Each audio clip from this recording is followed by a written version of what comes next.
শ্রীলঙ্কার great cricket stuffs একাডেমির আয়োজনে অনুষ্ঠিত এক বিশেষ ক্রিকেট টুর্নামেন্টে দারুণ জয় পেয়েছে রাগিব রাবেয়া বাংলাদেশ স্পোর্টস একাডেমি। মঙ্গলবার শ্রীলঙ্কায় অনুষ্ঠিত খেলায় তারা শক্তিশালী সনদ জয়সুরিয়া ক্রিকেট ফাউন্ডেশনকে ৯ উইকেটে হারিয়ে গৌরব অর্জন করে।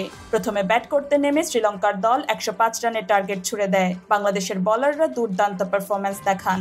মহিবুর রহমান সিদ্দিক একাই ৪ উইকেট শিকার করেন। তার সঙ্গে ওমর ফারুক ৩ উইকেট, ফিরোজউদ্দিন ২ উইকেট এবং সেলিম আহমেদ ৪ ওভারে মাত্র ১৪ রান খরচ করে ১ উইকেট দখল করেন। টার্গেট তাড়া করতে নেমে রাগিব রাবেয়া বাংলাদেশ স্পোর্টস একাডেমির ব্যাটসম্যানরা অসাধারণ খেলেন। ওপেনার আবু সুফিয়ান ৫৩ রান করে অপরাজিত থেকে দলকে জয় উপহার দেন এবং ম্যান অব দ্য ম্যাচ নির্বাচিত হন। ইশতিহাক আহমেদ শিমুলও ঝড়ো ৩৫ রান করেন। তাদের জুটিতেই দল ৯ উইকেট হাতে রেখেই জয় নিশ্চিত করে। এই জয়ে উচ্ছ্বাস প্রকাশ করেছেন রাগিব রাবেয়া বাংলাদেশ স্পোর্টস একাডেমির পৃষ্ঠপোষক দানবীর ডক্টর সৈয়দ রাগিব আলী। তিনি একাডেমির সকল খেলোয়াড় ও টিম ম্যানেজমেন্টকে আন্তরিক অভিনন্দন জানান।